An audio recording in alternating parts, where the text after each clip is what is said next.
Hey everyone, this is episode 4 of our newly created podcast, What Are You Drinking? I'm joined here by the same regular crew, missing a few notable people, but that's okay. The show must go on. Episode 4 is going to be focusing on what we'd like to do is a recurring topic every now and then. So it was decided by Glenn that we should do something called the state of the industry. So the idea behind this is that, we're all passionate about games. We all love to talk about it. What are your thoughts on the gaming industry today? Hopefully that'll change in 6 months when we do this again, or whatever, like even 2 months, or even if something amazing happens that we want to talk about in the industry, we might as well just have this podcast and do it again. So I'm not going to do it the same way as usual, which is like take turns and let everyone say their piece. This is meant to be more like an open topic, debate, argue, complain, bitch, whatever you want to do. So with that, I'm going to just open the floor up to anyone who wants to talk about what they think is prevalent, good or bad, in the gaming industry. Go ahead, guys. I got a lot of shit to complain about, but I don't know if we want to start off on that foot. What do you got? Start off with everything. Let's see it. Let's hear it. Something that's like, honestly, what am I drinking? I'm having an eggnog with Crown Royal in it, and it's fucking awesome. Eggnog. Oh, what am I drinking? Officially an eggnog. It is eggnog season. That's what everyone should be drinking, just for the record. It's absolutely disgusting. I hate it. Go, Glenn. What's your issue? Well, just wait. Before we start this, what did you say? No. Go on with it. One of my biggest gripes, and this is like I honestly blame it on Call of Duty, is the new way that almost every fucking first-person shooter goes with a like RPG-style progression system, and that's just like not what first-person shooters are to me. Like I want to buy a game, boot it up, and have access to all of the guns, all of the mods, the same thing that everyone else has, and I want to beat them by being a better player, not by having played more hours. Yeah. Because that's what a first-person shooter is to me. I shoot you before you shoot me, not because you've reached level fucking 80, and you've prestiged twice, and you've got fucking 80 gun mods that I don't have. Like, go fuck yourself. It just infuriates me. Yeah, and Battlefield has taken that to its height. Oh, it's so frustrating. I love that game. I really do, but it would just be so much better if I could just use all the fucking guns. Yeah. So why do you get in a tank and not be the worst person? Yeah. Oh god, vehicles are the fucking worst example in that game too. Yeah. Like, I can't have IR smoke. Yeah. So now I'm fucked from everything above me. Yeah. Why do you think that developers added it in? Like, I think the reason they do is because it's mainly a progression system. The whole idea when Call of Duty 4 did it was groundbreaking because it gave that carrot on a stick approach to gamers, and they loved to keep coming back, and it helped the developers too because they knew that people would be invested in their game for a long time, unlocking this stuff. Yeah, I think but now you have to do it every time. I know, every game. It's true, and they keep doing it though because about it. Like people, despite the fact of Glenn's point of view, and there are plenty of people out there with this point of view that you love those. Like we just played, for example, this part of the Star Wars Battlefront beta, and like that is a very simple system where like even though you earn stuff, it doesn't seem like it's like way overboard. Like there's going to be a few guns, but it won't take long before you have all the weapons and you're just free to go around. I think when a game does it well is when they allow you the decision of what gun you want to unlock with like unlock points or something. I know Black Ops did this, and I think Star Wars is kind of doing the same thing, where like they give you an unlock and say pick one of these 6 guns that you want to buy, whichever one fits your style, and don't worry about waiting levels or whatever. Just pick what you want. And it gives the player more freedom, and it doesn't lock like shitty attachments behind stuff, and then, like Glenn said, has 7 attachments per gun and 2 accessories. But that does progressive as well. So you don't have to unlock a stupid site that you don't want before the site that you do want. True. You can and on the side of the gaming industry, they did it like new. So like it creates the gear treadmill within first-person shooters that everybody hates. But at the same time, people crave it. Like people love striving and just working towards earning everything. If you see a list of shit that you have to earn, you're like, yeah, I'm doing that, and you'll just pour hours into it. And that's the reason this model's been successful. Yeah, people just latch onto it. And absolutely. I think there's a reason. Like I'm not as negative as Glenn is on this because like I see why they put it in games, and it can be done right. Some games take it to the extreme left, and some take it to the extreme right. Like you look at a game like TF TF2, which is I think your main point here, where it's just TF2 is so in the bad point of it. I think where like it's pure luck to get the guns, and some guns are clearly a major upgrade from the vanilla guns, and that's not fair to me. Yeah, that's true. And on the point of TF2, just because I love TF2, I have to jump in. Is a lot of guns are just cosmetic differences, and there's like 8 different copies of the same gun. They just all look different. So I like TF2 only has a couple guns, and yes, it's true that there are guns that are like clear upgrades, and you kind of need to have you've got to have if you're using default saw on medic, everyone knows your shit. It's like hands down the truth. Yeah. But there's yes, it's luck, and you're not going to necessarily get the gun that you want, but so many of the guns are just duplicates, and so many of them are fucking useless that it's a point. Like, there's not a lot of point to it. Fair enough. Absolutely.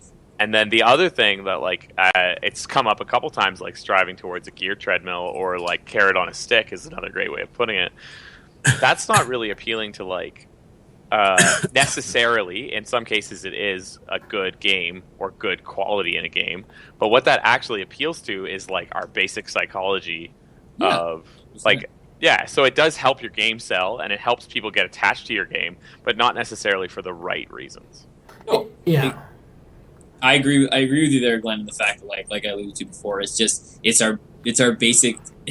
Don't even use the word instinct, but we look at it, and whether if you not for the greatest reason, but we want to strive for it, like whether we like it or not or whatever. We're just like, well, if I have to get all these guns, like it's just like natural. It's just like.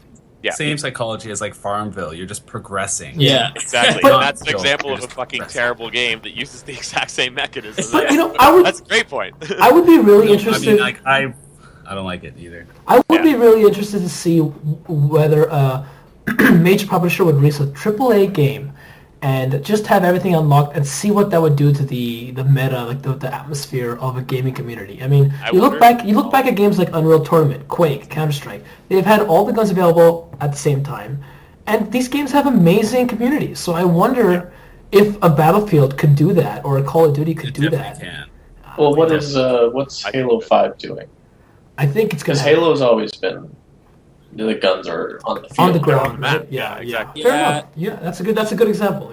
But then even Halo 4 did it poorly. Like they had ordnance drops and stuff like that. Which that's right, the ordnance and. But Halo 5, I know they got a lot of backlash for that, so they might be changing it. But yeah, see, Halo's the franchise that should be leading the charge rather than Call of Duty. Yeah, Destiny is an interesting. It all comes down to this: you don't want to lose a game before it's started.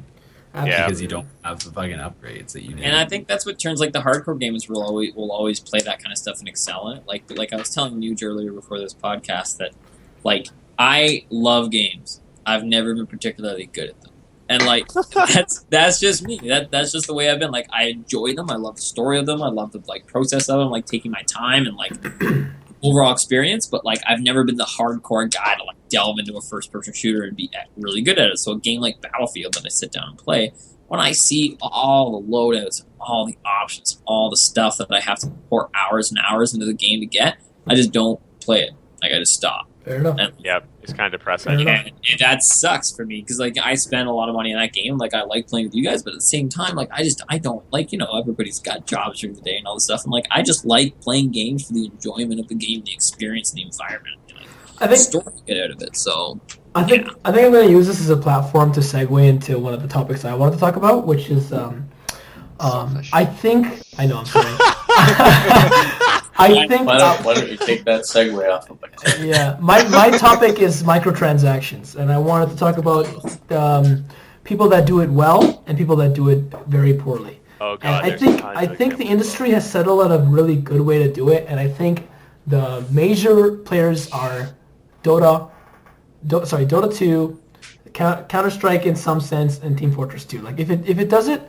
Cosmetic only is perfect. It doesn't affect the game, and people love that stuff. People love buying shiny skins for their guns or their hats or whatever, right? But when it's done poorly is when I buy a $60 game or $70 game now because Canada's shit. And then you expect me to pay $2 to increase my mother base building time in Metal Gear Solid 5. That's stupid. That pisses me off. So many games are guilty of it, and like I, being a person who plays Destiny, recently the announcement came out they're adding microtransactions to the game.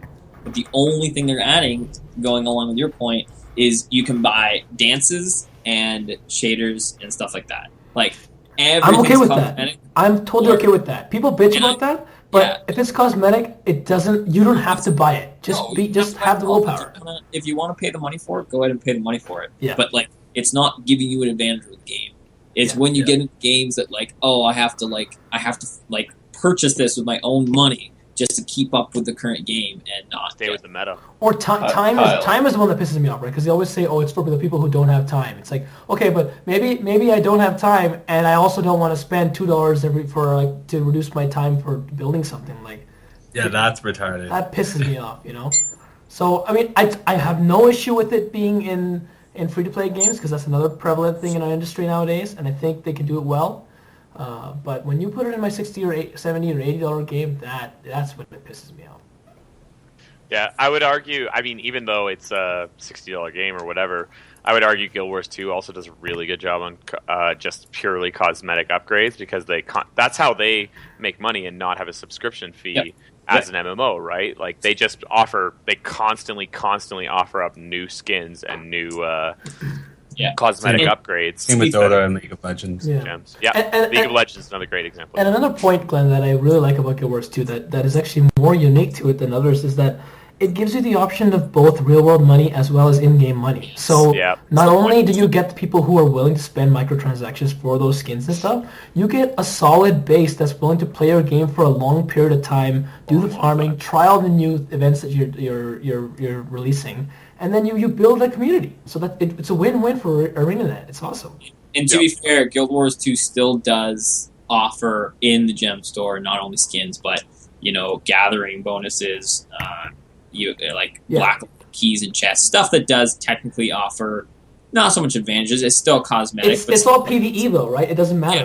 I'm not going to see the benefit of that. But it's not like there's a few things that are arguably easier to deal with when it comes to unlimited mining picks and stuff like that. Sure. Does help it, but it doesn't give you. That's more of a convenience item. Exactly. It's convenience. Exactly. It's not an actual advantage. It doesn't give you an advantage over any other player. It's just like convenience. But like you said, you can either buy it with your gold in game, or you can buy it with your money outside of the game. Yeah. So it's like they're not handcuffing you in any way, which is good. Absolutely. Yeah. On to the next topic, which I don't know what will be. Anyone, go ahead. I guess we go for on-disc DLC and stuff. Since we're talking about DLC is a great topic. DLC in general. Let's talk about DLC. I want to talk about DLC. When it was first announced, even the early Xbox 360, PS3 days. The armor for the horse. Obviously, that was the big thing, right? And since then, it's been done absolutely amazingly, and there's been some bullshit with the on-disc DLC, right? So let me talk about the positive. Let me talk about my idea of positive. I think games like Skyrim and Fallout and Rockstar games like Grand Theft Autos, they do it very well. They take the time and the effort to make a solid DLC piece that adds on to the single-player game. And in some cases can even be considered its own game. Examples: Far Cry Blood Dragon, Red Dead Redemption, Undead Nightmare. These were all games that were released separately from the main game because they were such good DLC. Okay, now going on to the poor stuff, what Dan talks about. When you fucking download a DLC and it's 13 kilobytes, and then all it is unlock something on the disc, that's when it kind of pisses me off, Yeah, that's enraging. Yeah. Just you're paying for the game, but you're not getting the actual full game. Yeah, you're not. At this point, it's better to not buy a game for a year, wait for the inevitable complete premium / Game of the Year edition, and then buy it with everything on there. This is look at what I mean, I'm going back to the game because I've been currently playing it so much, but this is why there's been so much backlash against Destiny since the release. Right. Because they are now releasing a game in the Taken King that should have been released on day one. Yeah. In terms of what you get and how polished it is and everything, the system that they promised early on that they didn't deliver with. And they released 3 DLCs paid for since the release of the game last year. Yeah. Now, those are criminals. Don't you think Taken King should be the first expansion? The other 2 were cash grabs, right? Now part of me says who am I to say like, okay, actually, you should have the same willpower, just like microtransactions. If you don't want to buy maps, don't buy maps. But then you're gonna cut the community. Like some people want people to play certain maps, some people want to have certain skills. So it cuts your community, and that's not good for DLC as well. No, it's not at all. Like they release DLCs, and like you said, it's an expansion. Like that is the first expansion it should be because it's the biggest stuff. But like you paid way too much for those first 2 DLCs, which by the way now, right upon the release of Taken King, are both free on the PlayStation Network. Sometimes, so it's like, man. Sometimes I feel like because a lot of the backlash of on disc DLC comes from the fact that you buy the game on day one and already there's DLC for stuff, and you're like, well, why didn't you just put this in the game, right? And I understand why the developers don't do it is because like once the game's released, what are they going to work on? Like you don't just sit there for a month while the manufacturing goes on. So I agree with that, but I feel like a lot of the flack would be removed if they just didn't talk about that and instead just delayed the DLC for like a month or 2 later when just to keep the hype up later on. Like people get so mad about all this DLC because of that. Yeah. Like Witcher 3 just had its first paid DLC. And it was substantial, right? It was actually well done. Substantial and well done. And it's been a pretty long, it's been a significant amount of time since that game is released. Yeah. And it's about, it's a good amount of time now where people are totally happy with paying that, but since it's not an online game or anything like that, right? It's like you're not falling behind anybody else if you don't download it or choose to download it, right? There's not as much pressure involved in games like that. Yeah. So you DLC. Absolutely. And then switching it over to multiplayer, I think what I would like to see with the industry going forward is do what a lot of games are doing now, which is release the maps for free and focus on cosmetics and focus on like the little things. And like because you're just gonna like the community's gonna get split up. There's not gonna be any benefit to that. Now you're catering to 2 different groups: the main group that bought the main game who didn't decide to buy any map packs, and then you have to have different. No, you're only catering to one group because you only cater to the ones that keep buying it. Absolutely. You know what? You actually have a point. Kyle, correct me if Don't I'm wrong. cater to that other In group. Destiny, they basically have ignored the vanilla game now, right? They're catering mainly to they're saying you buy Taken King or be left out, right?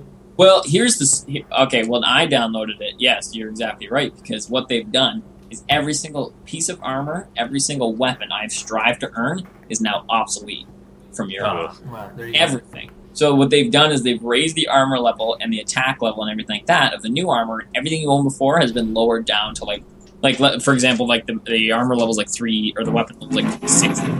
Actually lowered or nerfed by neglect? There's a slight difference. It lowered. That is like kicking the balls, like, right? Fuck what you. they did was like my weapon levels were like 300 something like that for attack, and now they've been lowered to 160, and the weapons you get are now like so. What you can do It's basically, actually fucked. since you have the blueprints unlocked, what you do is you basically dismantle all of them, and then they have an option that if you ever found them, you can use a certain amount of like currency, like certain items and stuff, and you can buy the updated blueprint or version of it. You can buy it, but you have to buy it.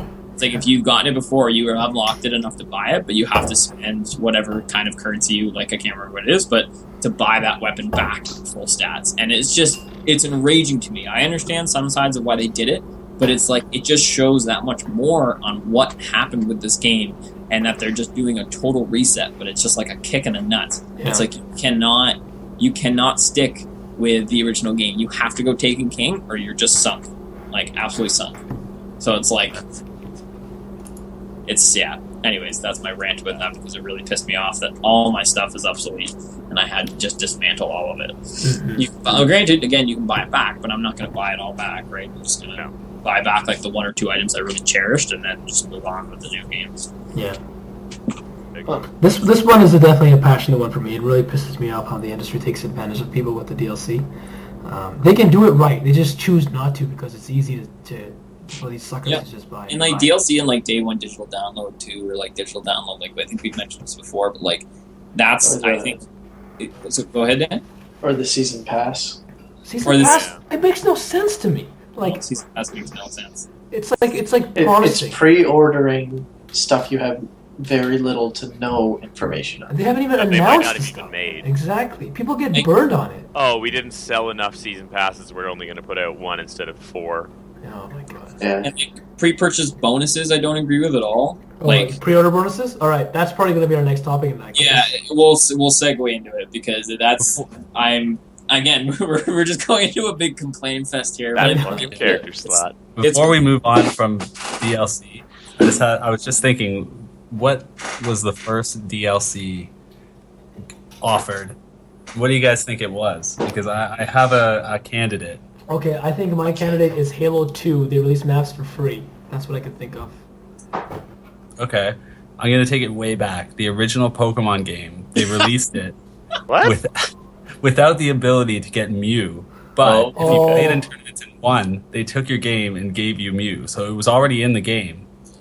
So how, There's I no heard way about to get this. it. But how did they give it to you? Besides winning a tournament or hacking the game.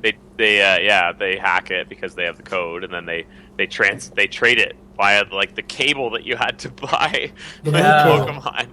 Yeah, the link cable. you could only get Mew through trade. So it was kind of like awful. on-disc DLC. Yeah. That's funny. I don't know if that counts as DLC, but I'll give it to you. No, man. Just because you're downloading it through a cable from another. It was a different time, dude. But it was. Yeah. I don't think This was before the interwebs. Was it called You just content? needed strength to move that truck in Vermilion City, right beside the St. Anne. I swore God. I saw it happen. That fucking truck. I tried strength so many times. You take a running start, sorry. Yeah. you get the You bike. You need to start the missing node glitch, and then go do That's some that. kid just running straight on into a truck on his bike. It's just madness. Like, please, Red, please move on. That's funny. All right. So Okay, Kyle, go ahead. Pre-order. Okay, bonuses. well, I mean, it's pretty. I don't know if anyone's opinion is gonna be different on this, but like pre-order digital downloads, we've talked about like the Not a problem with pre-ordering. I think My basic thing is it's like there's no reason anymore to have to pre-order a game absolutely. other than the bonuses, and it's like really, and now like we've talked about it with Guild Wars 2 and like what they give you and the backlash they got from it, and kind of switching it around and adding character slots in for people and stuff like that. Yep. Ooh, that was a rough one. It was a rough one, and it's just to me like in a day of digital downloads, like you don't need to pre-order anymore. Like, you just don't. Like you I don't have to go to GameStop regardless. No, you don't have to go. Yeah, you don't have to go to the store and like say you want to reserve your copy and then show up there like that morning, like all excited. No, you don't have to do that anymore. There's an infinite amount of digital downloads. Everybody gets one. Like you can order it the day of. You can order it like a month before. It doesn't matter, and I don't. It's not exactly Kingdom Hearts 2. Yeah. And there's like, even if you go to the store, they have way more than enough copies. Yeah, that's very Like true. I pre-ordered GTA 5 the day of. Yeah. And you get the day one edition that's being advertised as a pre-order only bonus. Like they just put it out there. Like Yep, It's yeah, just the I got worst shit out of that games. blimp, I think, from yeah, it. exactly. My issue with pre-order bonuses, it's the same thing as the DLC stuff, right? All that stuff should be in the game. Don't give them something like an extra scarecrow mission or an extra gun or something. Like just put it in the game. Who cares? Like there's no point in pre-ordering. It only shows like it splits the community up again, and it makes them like be like, oh, I want to go buy it at Best Buy. I want to buy it at Amazon. I want to buy it at GameStop. Oh, that just angers me so Oh, much my God. when it's The worst exclusive is when pre-orders. the worst, is like when people are making fucking spreadsheets to figure out how to get the most game from the pre-orders. Like, okay, you have to basically buy 6 copies of the game and then combine them all together with all the DLC codes to get the full version. Because even the fucking ultimate version or the collector's edition doesn't include DLC that's offered at a retailer. That makes no sense to me. Yeah, no, I agree. The collector. I mean, the only reason I don't often buy digital downloads is because I'm a big person on playing a game and returning it. Like playing a game and then trading it in for whatever another like a couple other games. So like I like to have the physical copy so that I have the option of not still having it, just giving it back. But like, yeah, I don't know. It's just I just think, and it's a big it's a measuring stick for the game companies too, right? Yeah, like exactly. That's like a good all point. it is. It's like when they do this. Instead of just saying like we'll find out what happens on day one, like they want to know, like they know what they're going to be dealing with building up. And they put this out in the pre-order, and then they're like, we'll just throw a bunch of stuff out to like entice, it's all enticement, entice people more to get all those numbers up, and give an idea of what they're, for them, it's and for the publishers and all that stuff, right? They just care about, which I guess can segue into like one of the statistics. There's a documentary on Netflix called Video Games the Movie, which talks about the growth of the video game industry since birth, kind of thing, and how it's evolved and how it's grown. And like the video game industry is from 2003, it was $6 billion industry, and in 10 years, in 2013, it's at $24 billion industry, which surpasses movies. Absolutely. I read an interesting stat before you continue, Kyle, about the PS4's growth, right? And they say like in the same amount of time it took the PS2 to get to like I think there are 40 million units sold worldwide. It took the PS4 like a year to do what the PS2 did in like 3 years. Like there's just more gamers out there. It's no longer a niche thing to do anymore. It's no longer like, oh, only the nerds play video games, or like, you sit in your basement and you just play video games. Like it's accepted in Hollywood. It's accepted all around. Like even like talk show hosts are talking about it nowadays. Like accept the fact that it's a major player in entertainment industry. Huge. Well, you know why too? It's just because like our generation raised video games. Like we grew up with them. We were around when they started, right. In the 80s, and we've been raised with them, and we'll still, you know what I mean? So we're like, it's this generation and like kids born in the 80s and stuff that have grown up loving these games, and they've carried them through, still loving them, and they've grown the industry to what it is. Like it was inevitable to expand to this. Like, so yeah. Absolutely. I feel like we're getting a bit too negative here. So does anyone have any positives they like about the gaming industry today?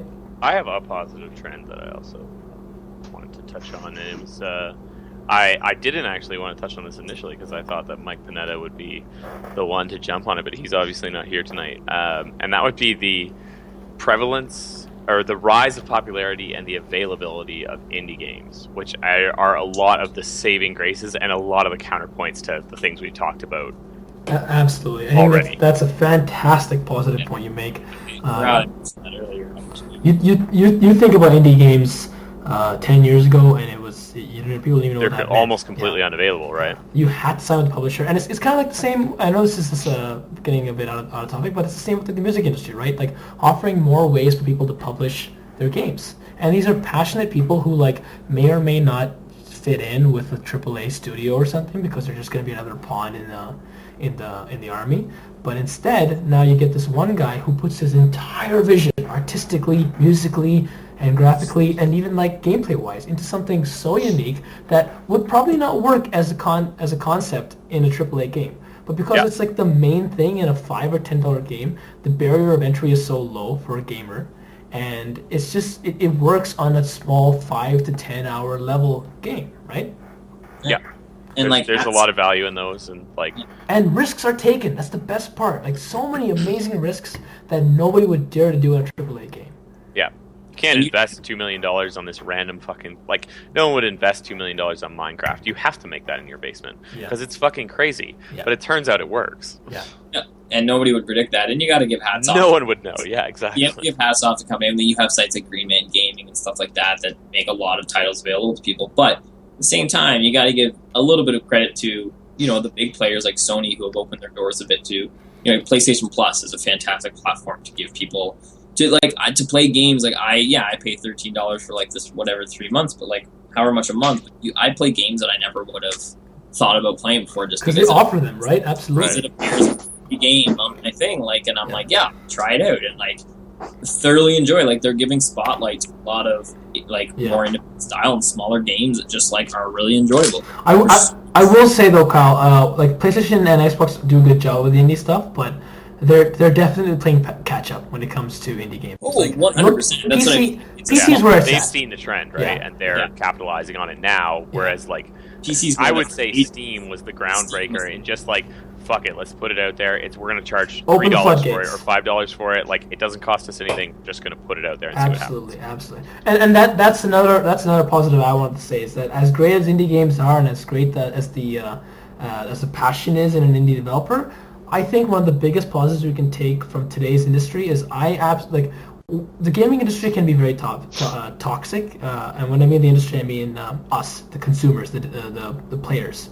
But at times, there's a lot of beautiful beautifulness to it. I don't know if that's a word or not, but beauty. I should just say beauty. Quit calling out on it.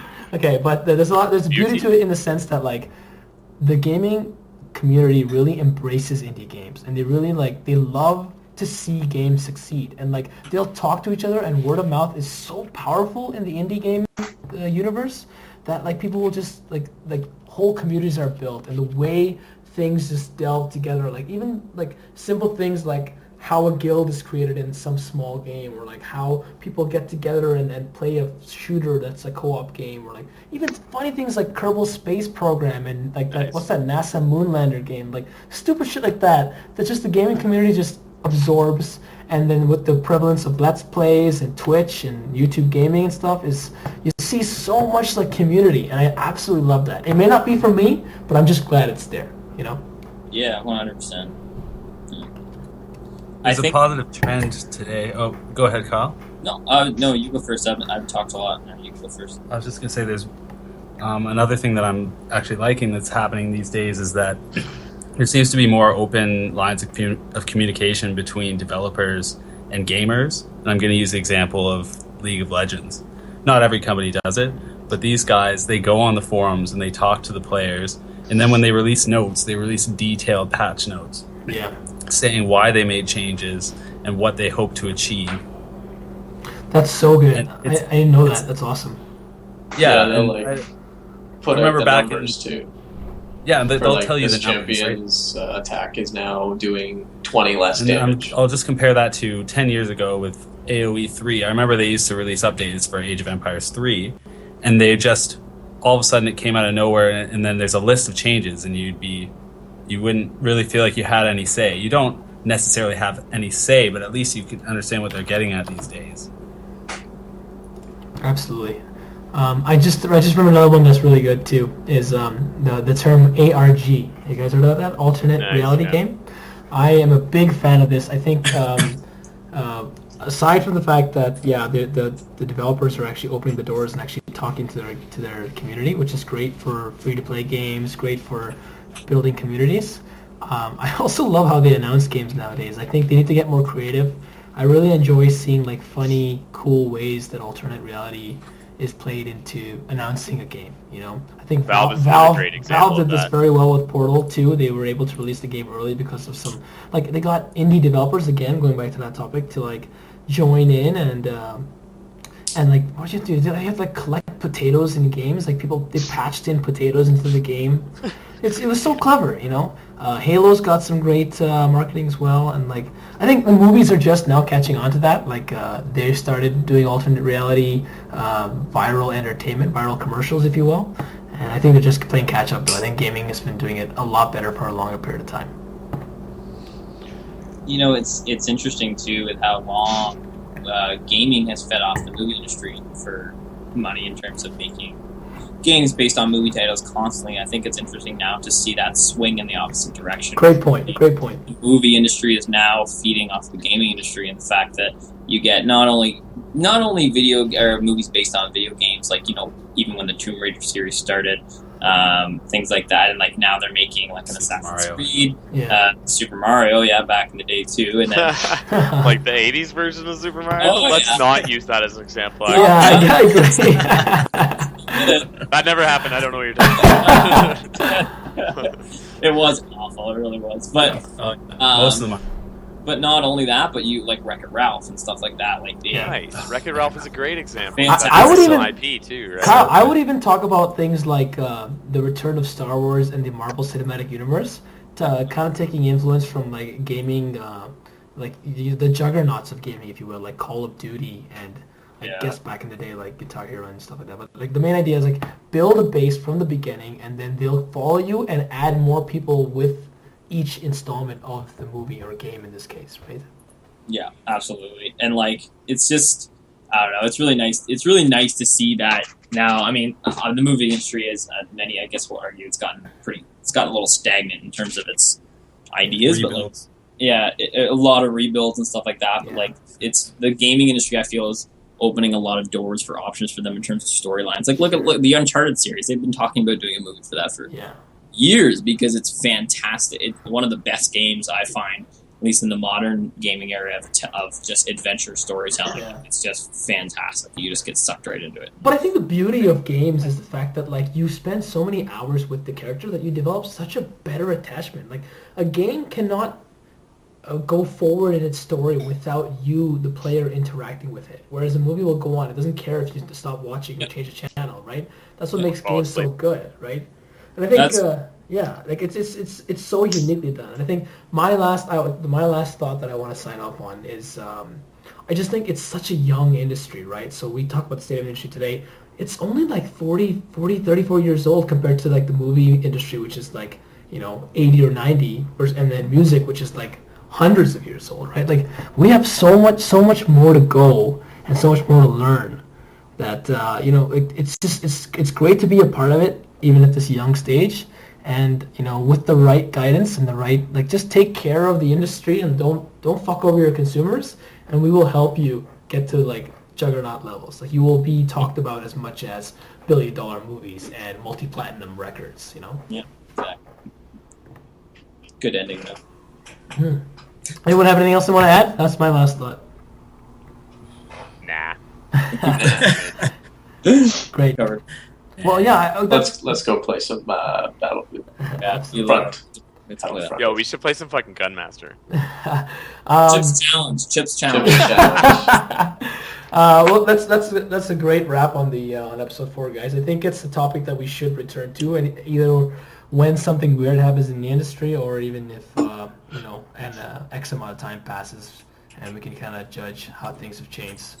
So until then, this is Shrenuj signing off on behalf of everyone on What Are You Drinking. Good night. Thank you. Oh shit! I hit the end call button.